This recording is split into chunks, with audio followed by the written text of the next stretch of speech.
We don't fix kids by making them feel good about themselves. We help our kids by helping them to build an internal compass. So how do we go about that? We want to encourage the effort rather than praise the product. What does that mean? We want effort over praise. Praise is kind of our go-to as parents, right? It's the things when we say, we're like, good job, that painting's so beautiful, where we're using value language like good, best, beautiful. And it has our kids looking to us to tell them what's good and bad, right and wrong. We want them to develop that inside themselves. What we know is kids who have an abundance of praise in their life are less likely to develop their talents to the fullest or even take on challenges as much as other kids. We want to encourage the effort. By focusing on our kids' effort, we are helping them to accept their shortcomings, understand that making mistakes is okay, better than okay, it's great. And side note, if I was going to write a children's book, it would be about how awesome making mistakes is for your brain.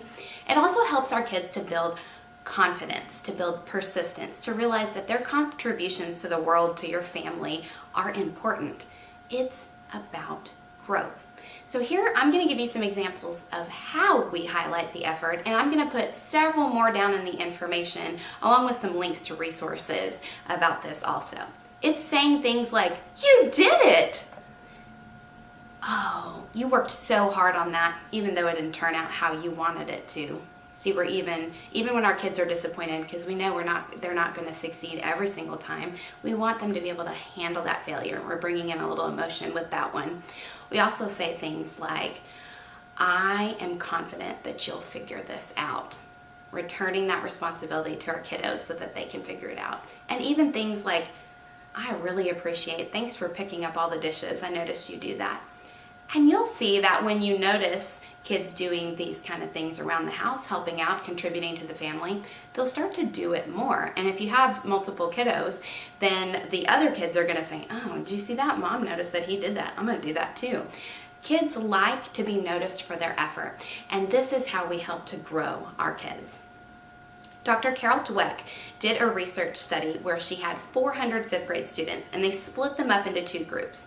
200 of the kiddos got a test, and after they took the test, they were told, "You're so smart." They were praised for their intelligence.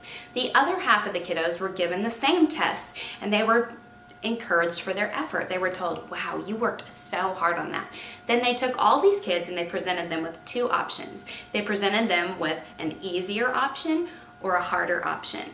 Of the kids that were told they were smart, 67% of those kids chose the easier option. Of the kids that were told they worked hard, 92% of those kids chose the harder option. That is a huge swing. It's really about our effort. We want to highlight the effort, not the product.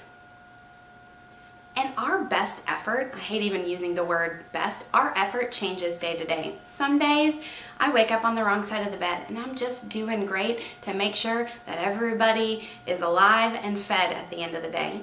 Other days I wake up and I might be ready to tackle some projects, take my kids somewhere outside to play, do more things.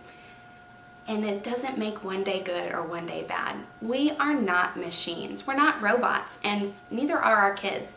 And we can help our kids to recognize that they're going to have days where they can do more and days where they can do less.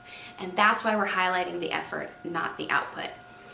I want to give an example of like when a kid brings home a report card, rather than saying, "If you get an A, I'll take you out to dinner." You highlight that effort, encourage your kiddos, and when they bring home a grade they're proud of, you say, "Oh, wow, I can tell how proud you are of this. You worked so hard. This is something to celebrate. Hey, how about you choose dinner tonight?" And we're making it about the effort, not about that product. We're not having that outside reward where I don't know if I did good or bad, only if mom or dad or somebody tells me. It's really about building that internal compass and helping our children to understand what's right and what's wrong, and helping them to see, "Oh, I worked hard on this. This is something I'm proud of."